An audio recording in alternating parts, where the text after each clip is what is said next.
tide is rising, and so are we. The tide is rising, and so are we.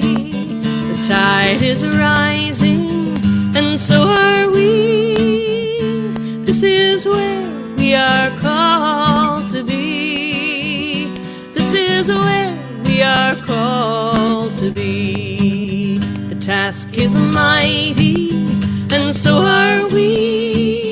The task is mighty, and so are we. The task is mighty, and so are we. This is where we are called to be. This is where we are called to be. This land is holy, and so are we. This land is holy, and so are we. This land is holy, and so are we. This is where we are called to be. This is where we are called to be. The storm is raging, and so are we. The storm is raging, and so are we. The storm is raging, and so are we. This is where we are called to be. This is where we are called to be. The sun is shining, and so are we. The sun is shining, and so are we. The sun is shining, and so are we. This is where we are called to be. This is where we are called to be. The world is ready, and so are we. The world is ready, and so are we. The world is ready, and so are we. This is where we are called to be. This is where we are called to be. This is where we are called to be.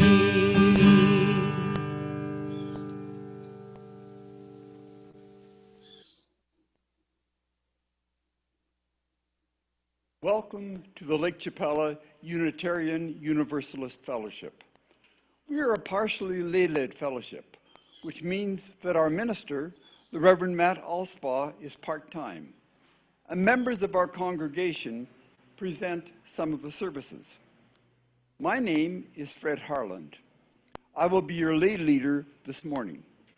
And Mardele Harland, who planned this service, is giving the address. The United Nations at 75, the future we want, the world we need. As is always the case, some of us are bringing our best selves to this space, and some of us are bringing our struggling selves, but all are welcome. No matter our circumstances in life, our race, our gender, who we love, and all of us are loved.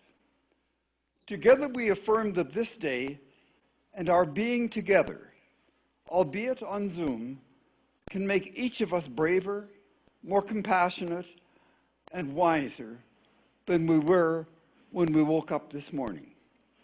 So, we welcome you. Our announcements were on a slideshow before the service. If you didn't see them, no worry. Reverend Matt will post the link to them tomorrow in his daily sharing. But two additional announcements. One, from the posted announcements from Roy Haynes.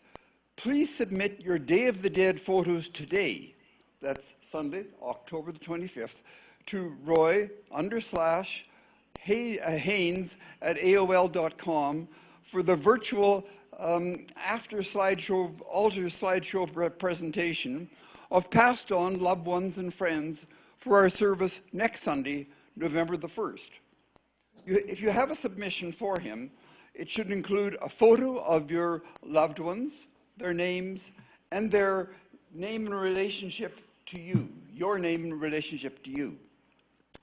And the second announcement is that yesterday, October the 24th, 2020, Honduras became the 50th country to ratify the Treaty on the Prohibition of Nuclear Weapons. 50 was the magic number for this treaty for it to come into force. So it will officially enter into force 90 days hence, on January 22nd, 2021. This is a huge milestone in the decades-long effort to eliminate nuclear weapons. And now, I just want to welcome you with, live from Fellowship Hall, it's our LCUUF Sunday service. For our opening words, we will read our UU principles. You may note that there's a ringing likeness between these principles and those of the UN Charter that we will listen to a bit later today. Indeed, as it's been said, the UU principles are UN principles. If you like, please read the words in italics. The principles and purposes for all of us. We affirm and promote the inherent worth and dignity of every person, and you as well. We believe that each and every person is important. It's important. We affirm and promote justice, equity, and compassion in human relations. We believe that all people should be treated fairly. We affirm and promote acceptance of one another and encouragement to spiritual growth. We believe that our churches are places where all people are accepted and where we keep on learning together. We affirm and promote a free and responsible search for truth and meaning. We believe that each person must be free to search for what is true and right in life. We affirm and promote the right of conscience and the use of the democratic process within our congregations and in society at large. We believe that all people should have a voice and a vote about the things which concern them.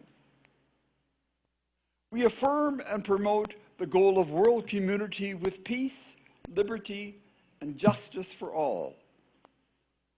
We believe that we should work for a peaceful, fair, and free world. We affirm and promote respect for the interdependent web of all existence of which we are a part. We believe that we should care for our planet Earth.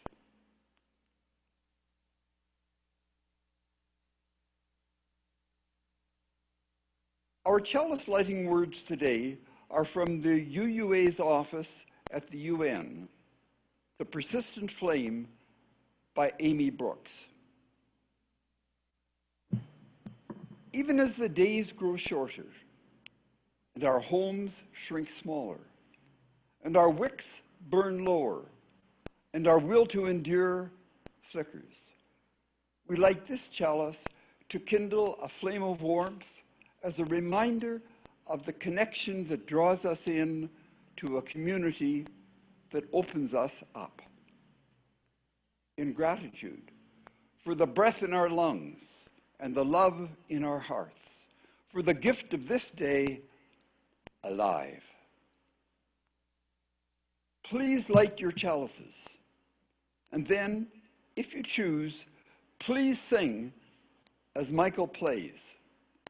We kindle this light in celebration for the life that we share.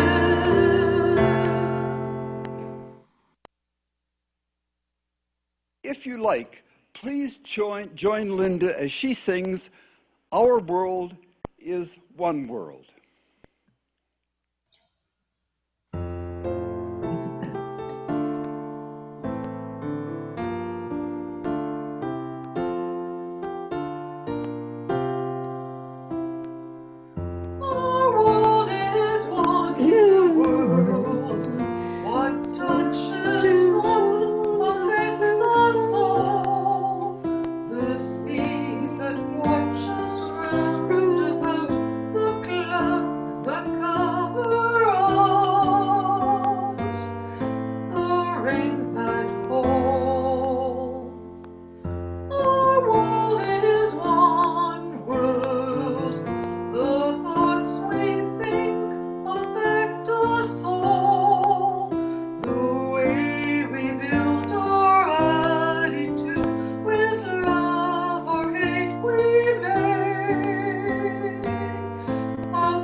Each week, we take time to remind ourselves that we belong to a community which cares for each other. We do this by sharing any significant joys or sorrows in our lives. If you have a joy or sorrow to share today, you can also type it into the chat, and we'll read those aloud. First, let us voice our sorrows or concerns. Whatever you or the world may be holding that is in need of our healing and caring thoughts. You are welcome to type other sorrows and concerns in the chat box.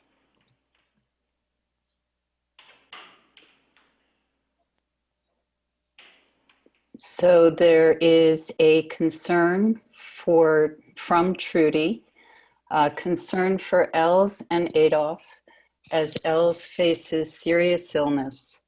Both of their sons are with them, and their daughter will come later. And we have another concern from Deb and Chris Gang. Healing for our son Eric, who has contracted COVID. He is doing well, and so far the symptoms have been negligible. Also for Deb's father, who has to have an operation in 2 weeks. And another concern from Tara. This is Telmex is going door to door in her neighborhood. The increase of signals has caused her to lose massive sleep, and she's searching for a Wi-Fi shielding paint. If anyone knows where she can purchase this ASAP, this would greatly help her to gain mobility that much sooner. And Matt has a sorrow. His brother-in-law, Liz's sister's husband, Drew, died yesterday morning after a time with cancer. And Dee Dee and Larry, their concern is for Dee Dee's brother Dick, who lost his best friend of 70 years.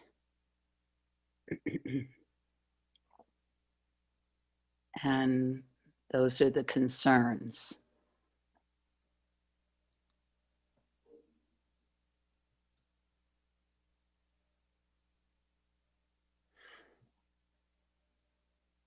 Now let us recall the joys. Whatever you may be celebrating, whatever evokes a feeling of joy or peace for yourselves or others. You are welcome to type other joys in the chat box. We have a joy from Kathy Coaches.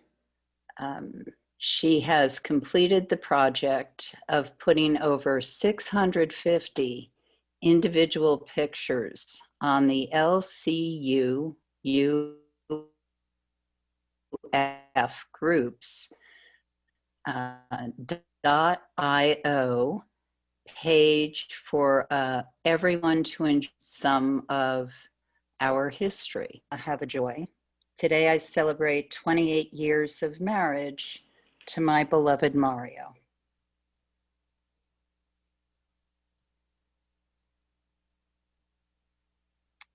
And I think that's the joys. And this candle from our care team represents those sorrows that are too raw, too difficult for us to share aloud. So many of us have had losses, partners, children, grandchildren, losses that remain present with us every day. We would light this candle for all those unspoken sorrows.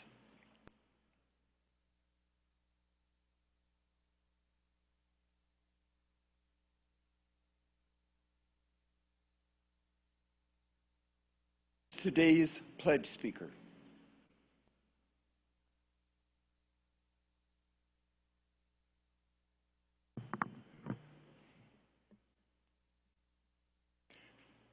Good morning.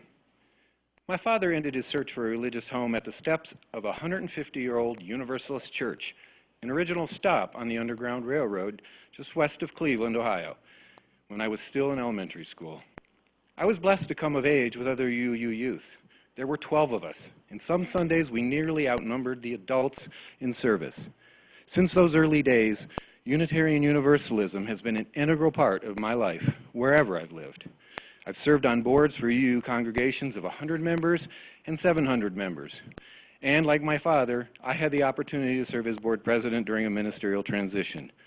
I have helped create and served on an ad hoc citywide advertising marketing campaign promoting attendance and growth for 14 Minneapolis and St. Paul congregations. We even bought Unitarian.org before the association did. We ultimately gave it back. However, the most influential experience of my life was when I served as a Heartland District representative for the UUA Annual Program Fund.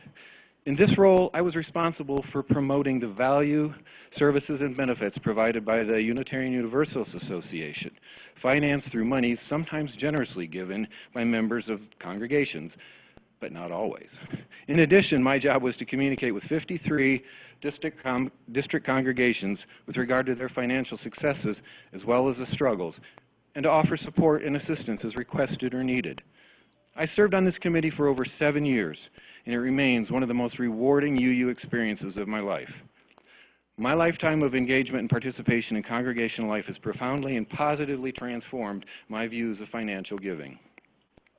I pledge because I've learned and seen firsthand how much we UUs have done and what we can do when we tap the powers of generosity and abundance. You know, there are regretfully too few UU churches across North America.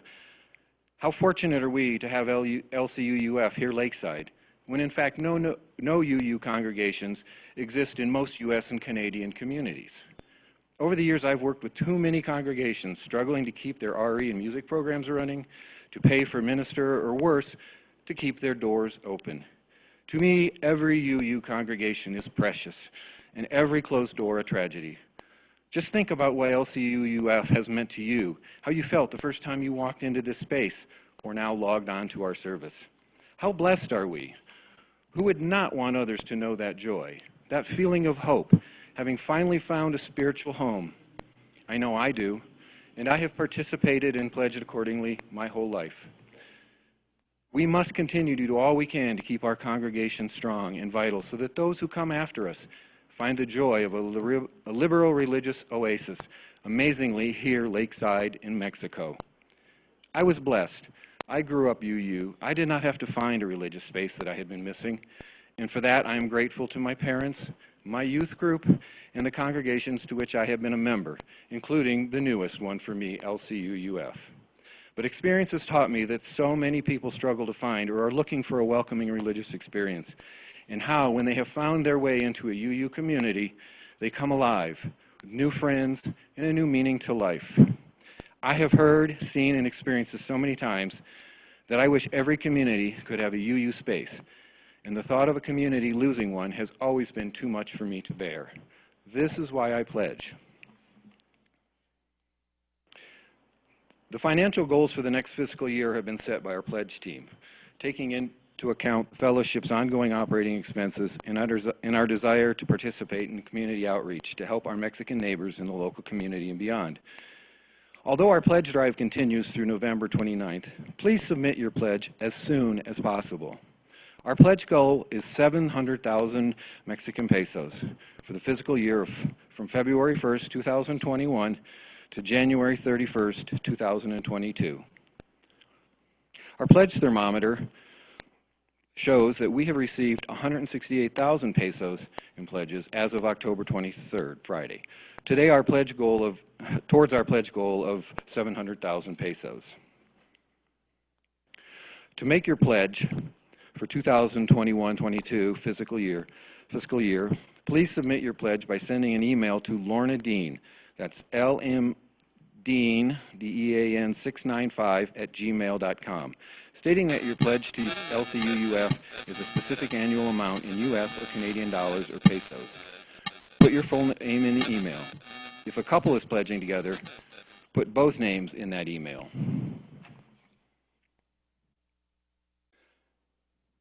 Thanks for your patience. When Debbie and I missed the turn to Ahi on our first ever arrival to Lakeside, where we hoped our new life would begin, imagine my surprise after we navigated the congestion of Chapala to see a UU fellowship. I think we knew then that we were once again home. LCUUF is a community of abundance, generous, giving, and thriving. I give to this congregation not because it is in need, but because it is thriving. And because it is thriving, we can do so much for ourselves, our friends, and perhaps most important, our Mexican community. I'll finish with these words spoken at the end of every service by Reverend Terry Sweetser, a minister who profoundly influenced me in my youth. And they apply to my response as to why I pledge. It is for today and for times we shall never see. So let us be about the task. The materials are very precious, and they are very perishable. That is why I pledge. Thank you.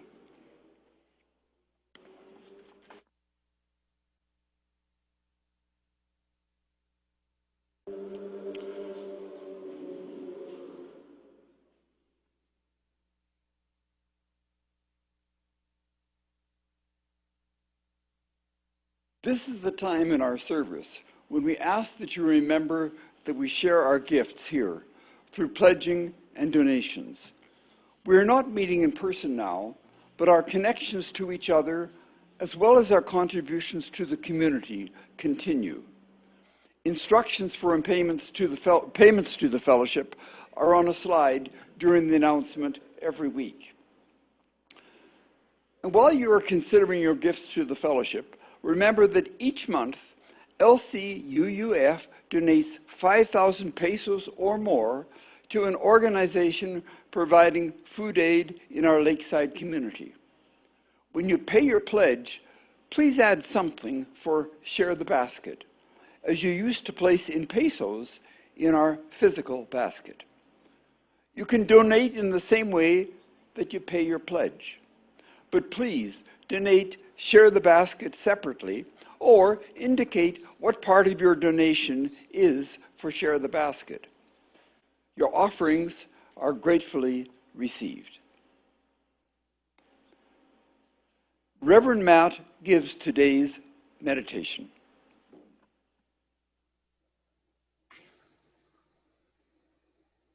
One of my meditation teachers often uses poetry as a starting point for meditation.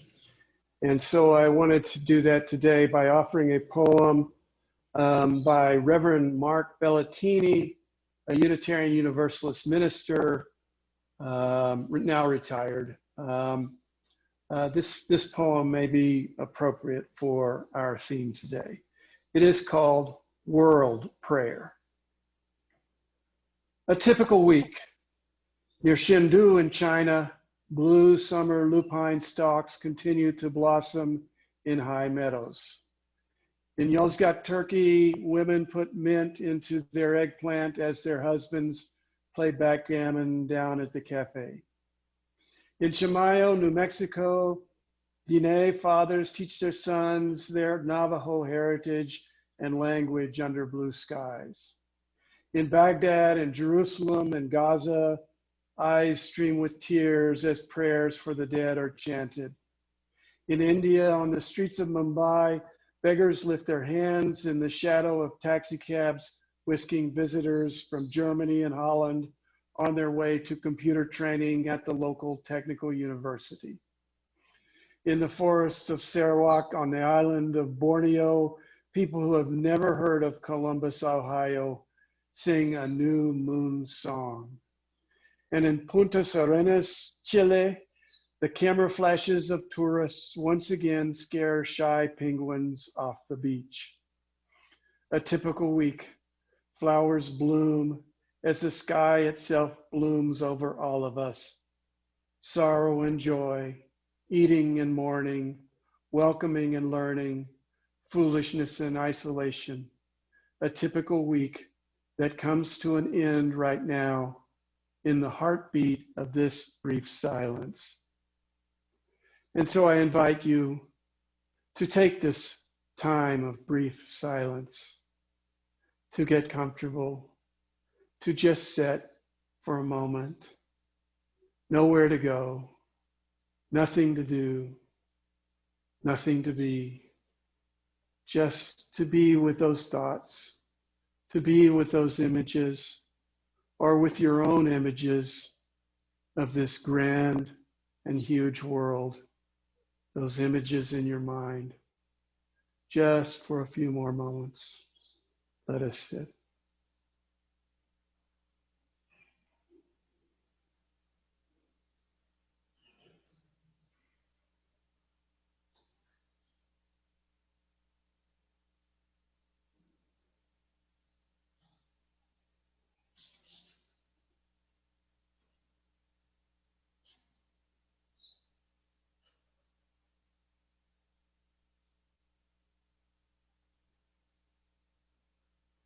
Blessed be.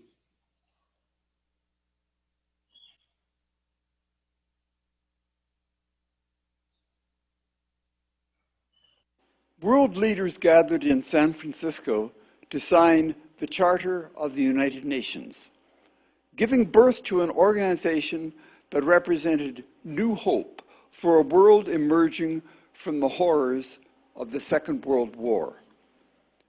I'll read what those world leaders signed. But first, I wish to say something about what the UN is and isn't. You may have heard, as have I, people questioning the relevance of the UN. But often this questioning reflects a misunderstanding of the UN. The UN is not the world. The world is made up of all the countries in the world. And countries sometimes do bad things.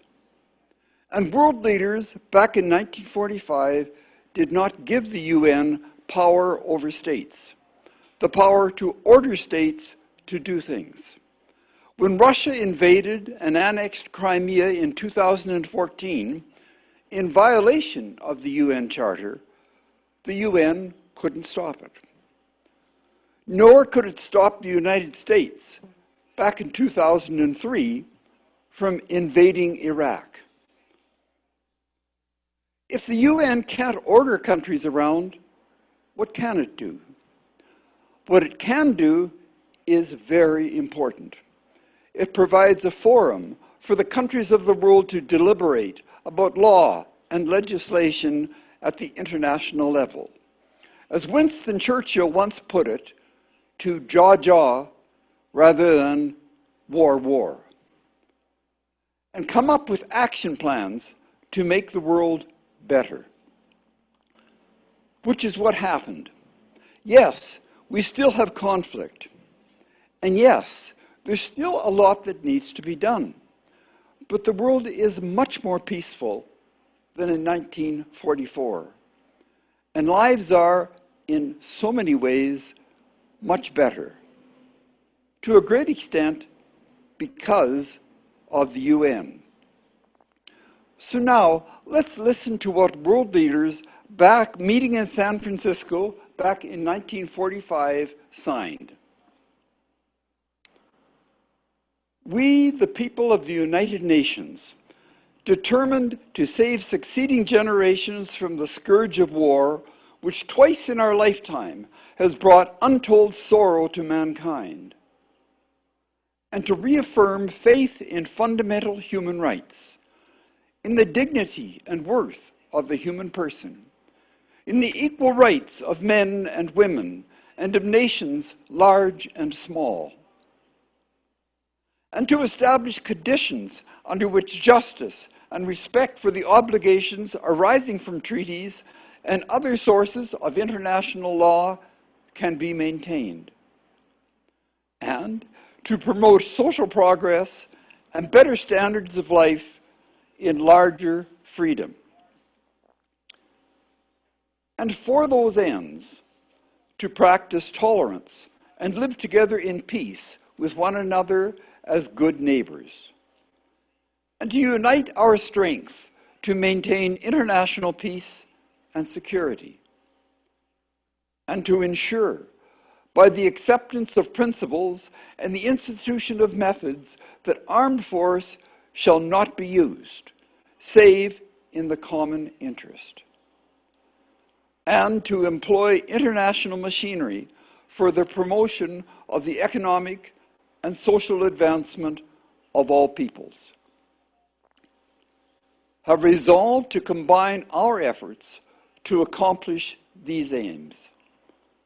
Accordingly, our respective governments, through representatives assembled in the city of San Francisco, who have exhibited their full powers found to be in good and due form, have agreed to the present Charter of the United Nations and do hereby establish an international organization to be known as the United Nations.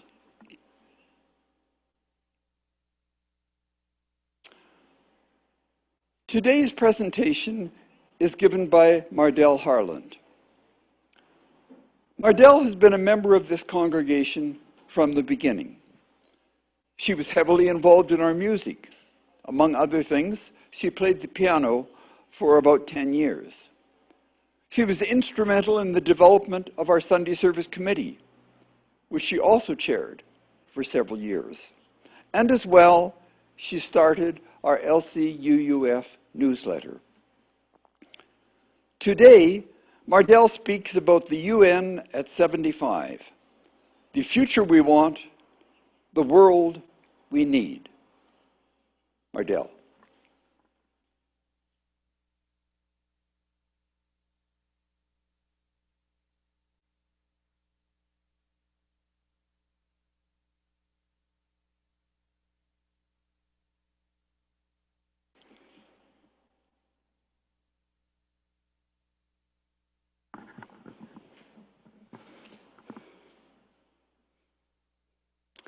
Good morning. Our service this morning is in a celebration of the 75th anniversary of the founding of the United Nations. There are many reasons why UUs are marking this milestone. Firstly, the mandate of the United Nations, which Fred described in the reading, closely embodies our 7 UU principles, which we read as our opening words. Secondly, the UN has an amazing track record of making an immense contribution to improving our world. And thirdly, many of us UUs believe that the United Nations system is our best hope for a just and a peaceful future. More about all that later. But first, I'll tell you how this service came to be. I remember sitting at my desk in Ottawa on a Sunday morning in early July, and I was checking my emails. I was feeling grumpy, frustrated, and disappointed. I had just read that the border between Canada and the United States would stay closed for another month or so due to COVID-19. This meant that Fred and I would not be able to join our extended family in New York State for a planned reunion in early August. I was sad. I wouldn't get to see my son, my daughter, our 4 grandsons, perhaps for another year. But my mood improved slightly when another email caught my attention. This one was from the Unitarian Universalist United Nations office. That email was encouraging UU congregations around the world to hold a service on October 25th to celebrate the 75th anniversary of the United Nations. I thought, really? The UN is 75? How did I miss that? And then I thought, oh, that's great. At last, something to celebrate. And so I emailed Matt, and he encouraged me to organize this service. The reality is that this 75th anniversary of the founding of the United Nations has been mostly eclipsed by the concerns over the raging global pandemic and the US election. but in my view, it's worthy of our celebration. The United Nations is a good news story. Its accomplishments against great odds, a miracle of perseverance and cooperation.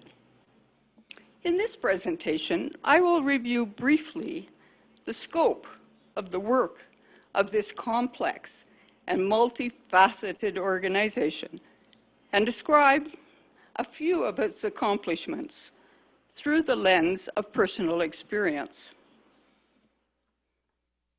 As this chart shows, the United Nations has incredible reach, encompassing 193 member countries, as well as civil society and non-governmental organizations, whom it had the wisdom to include in its work. The UN encourages and coordinates dialogue to identify global problems, propose solutions, and then encourage action to build a better world. It oversees a huge number of specialized agencies which work in many countries to provide services on the ground, including things like peacekeeping, food security, refugee management, and on and on and on. You may recall that the World Food Program this year won the Nobel Peace Prize for their work in feeding the hungry of the world. The United Nations successes fall into many categories, including facilitating global cooperation at the political and social level, providing high-quality research and resources on global issues, and promoting concrete solutions to global surviving and thriving.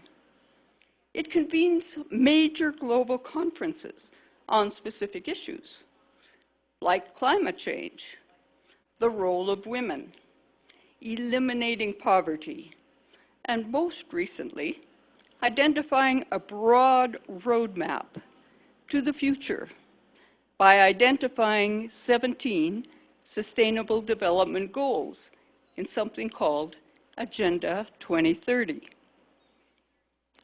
Fred and I have personal experience of the work of the UN. Many of you know that our son Christopher currently works at the United Nations in New York City. As a young lawyer, Chris left a large corporate law firm in Vancouver, British Columbia, in 1996 to work in Rwanda as a United Nations human rights monitor. Documenting the horrors of the genocide and the impact on people's lives was very important, but very dangerous work. We would occasionally get phone calls from Chris telling us that we would be hearing bad things on the news about happenings in Rwanda, but that he was safe. We would then hear or read news stories about dreadful events, such as the murder of several Spanish medical aid workers in Ruan-Gary, which was where Chris was based, or the ambush or killing of 5 international human rights monitors, his colleagues. After 2 years in Rwanda, Chris worked on human rights issues briefly in the Congo until being detained, and then for 4+ years in Bosnia, before joining the International Committee of the Red Cross. After working in Geneva, India, Malaysia, Washington, he's now at the United Nations, working on humanitarian law issues. Before I retired, I worked with the Canadian international NGO community, which includes organizations such as Save the Children, Oxfam, the churches, many hundreds of organizations who work with local partners in Africa, Asia, Latin America on projects to improve lives, The United Nations had remarkable influence on our work. Some of you may recall the UN Conference on Women's Rights. There were several. The big one was in Beijing. And climate change, Rio, Paris, which brought together politicians, experts, and NGOs to debate the issues and come up with plans of action. Those efforts and the knowledge and consensus understandings which emerged changed dramatically how our organizations thought about our work, and indeed how we went about providing assistance.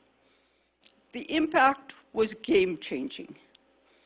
As a result of these conferences and the insights gained, every project we supported, eventually we had to identify how it would affect the women, how it would affect the environment. It literally made our efforts more relevant and more sustainable. 2 years ago, after visiting Chris in New York and spending some time at the United Nations, I, with Matt, presented an LCUUF service on Agenda 2030. Agenda 2030 was the result of extensive consultations held in 2015 following the success of the campaign to reduce global poverty and hunger. Agenda 2030 identified 17 Sustainable Development Goals. Those of you who attended that service might remember this visual. These 17 goals, this roadmap, provides direction to a future that reflects our principles. We should all be working every day to make these goals a reality. And we should be evaluating all our decisions and actions against how they promote or hinder the goals. I was impressed with the comprehensiveness of the goals, and we'll just read a few of them. No poverty, zero hunger, good health and well-being, quality education, gender equality, clean water and sanitation, affordable, clean energy, decent work and economic growth, industry, innovation and infrastructure, reduced inequalities, sustainable cities and communities, responsible consumption and production, and perhaps most important, climate action.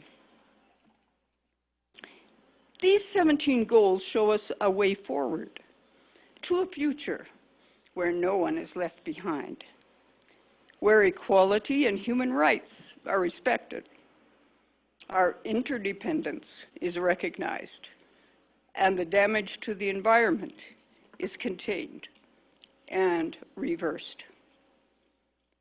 Unfortunately, the present leadership in the United States, as well as impulses to isolation and populism in some other countries, and the devastating impact of the pandemic, have pushed progress on the goals back many years. The UN is struggling, both financially and in terms of influence. It has always had its detractors, and it's been the object of malicious attacks over the years. But the withdrawal of support and funding by the Trump administration has been devastating. You may recall that recently, Trump withdrew funding support for the World Health Organization during a pandemic, no less, when the world needs the WHO to alert us to what's happening globally and to propose courses of action. Yesterday, I received an email from Bruce Knotts. He's the director of the Unitarian Universalist Office at the United Nations. In it, he describes how the U.S. is neglecting to pay its UN dues and withdrawing from UN bodies. He mentioned in this email that the U.S. has withdrawn or halted funding from 7 UN bodies. Those 7 bodies include the Human Rights Council, UNESCO, the Paris Peace Accord, and the Global Compact for Immigration. He says that as part of the community of nations, the U.S. behaves better, as any nation or person does, when in relationship with the larger community. He urges all of us in this critical U.S. election time to keep in mind the impact that our elected leaders have on the world stage. If things don't change, the United Nations is effectively sidelined. Then we are all in danger of slipping into an even more chaotic, more divided, more violent world. The stakes couldn't be higher. To celebrate this 75th anniversary, the United Nations organized a global conversation, which began in January. People all over the world participated in surveys and dialogues, and I filled out a few of them myself. The results demonstrated that there is a strong consensus. Here are some of the takeaways from this conversation. First, the immediate priority identified, not surprisingly, was health and well-being. The second was the need for greater international solidarity and support to tackle poverty and inequality.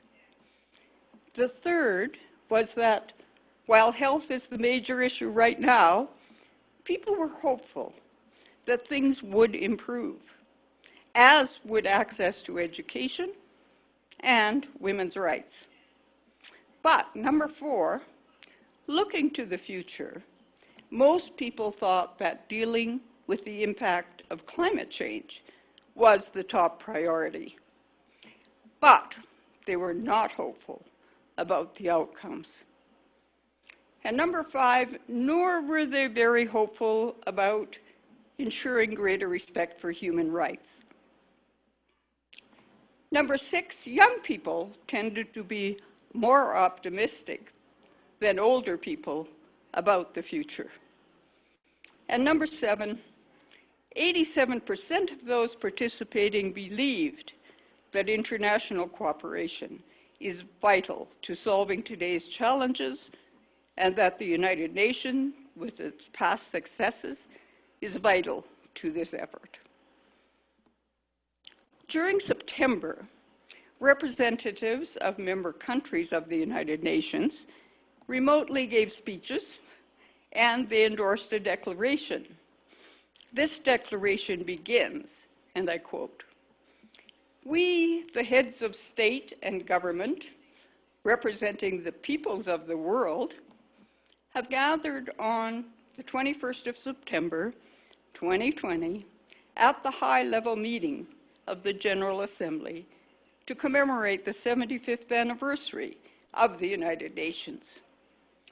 We do so with a sense of awe and deep respect for the founders who created this organization. There is no other global organization with the legitimacy, convening power, or normative impact of the United Nations. No other global organization gives hope to so many people for a better world and can deliver the future we want. The urgency for all countries to come together to fulfill the promise of the nations united has never been greater." If we were meeting in person instead of on Zoom, I plan to close these remarks by passing out glasses of champagne, inviting all of you to raise a toast to the United Nations in celebration of the 75th anniversary. But given that we're meeting virtually, I invite you to raise a virtual glass and join me in wishing the United Nations a happy anniversary. May it survive and thrive and keep up the good work to bring us into reality the future we want and the world we need. Happy 75th anniversary, United Nations. So may it be.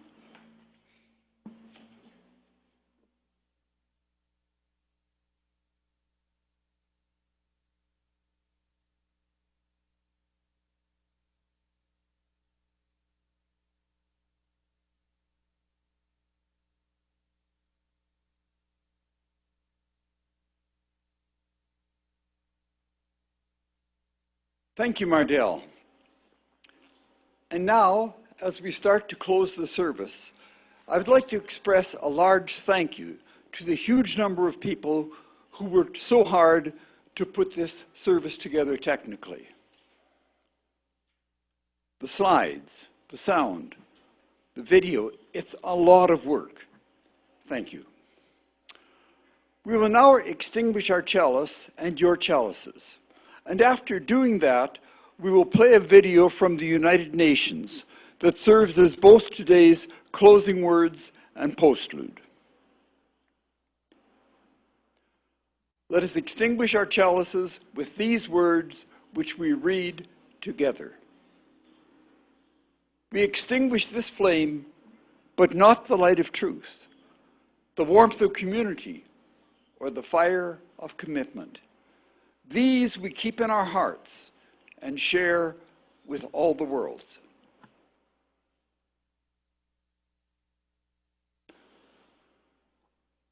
For our closing words and postlude, please listen and watch from the UN Web TV, the video UN 75. The future we want, the world we need.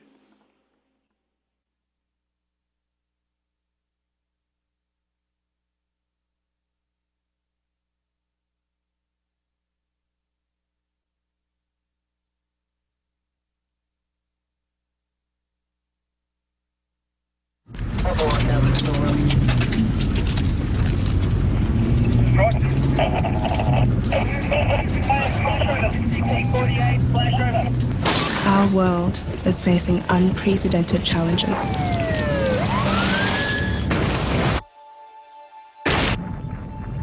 Climate change is altering natural balance.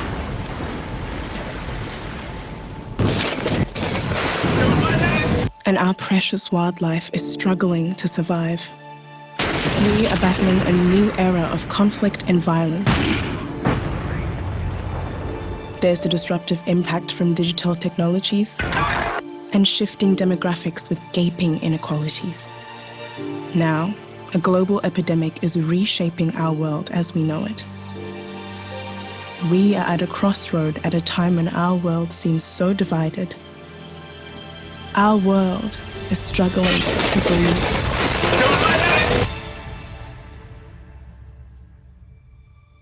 For the United Nations 75th anniversary, we set out to ask the world, what are your hopes for your future?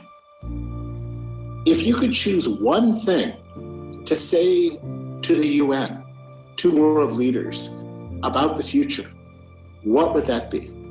In January 2020, the United Nations launched a global initiative to have the world's largest conversation on the future we want.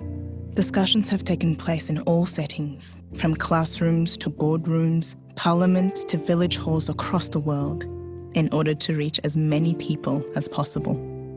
The United Nations listened, and the world spoke. Justice, equality, and freedom for all. people can really be in peace and with dignity, because our dignity was taken away from us because of our religion and because of who we are. And I hope that we are the last community who are suffering of those problems. Health is often looked at as an expense. It is not. It is an investment. We change by exchanging without losing ourselves. We have run out of excuses and we are running out of time. If we don't stop the destruction of our natural world, nothing else will matter. More than ever before, we need solidarity, hope, and the political will to see this crisis through together. From what we have heard, the world is not as divided as we thought. The global economy, healthcare, sanitation, education, and the hardest places hit are our top priorities from recovering from the pandemic. In response to COVID-19, greater international solidarity is urgently needed.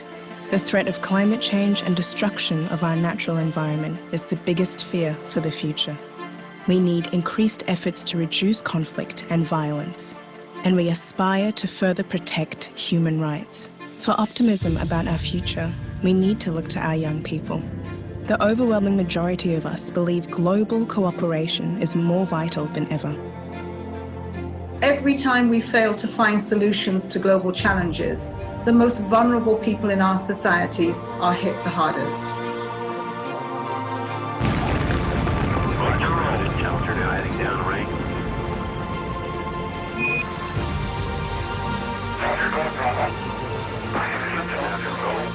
Throughout history, we have accomplished unimaginable things, propelling each generation further than the last. There is no limit to the amount of good we can achieve together to make this world, our world, a better place. The challenges before us are universal, and we know that these challenges demand global solutions. We have the blueprint to achieve a better and more sustainable future for all. The Sustainable Development Goals. In 2045, the United Nations 100th year, let's see the change we have implemented today that will shine a light on our children's tomorrow.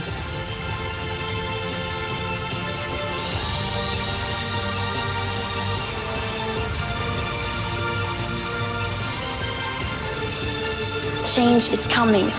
The real power belongs to the people. And I want to turn the question inside out as well. I will not ask, how dare you? Instead, I will ask, do you dare to? This is the most urgent of times and the most urgent of messages. Now must be our moment for action.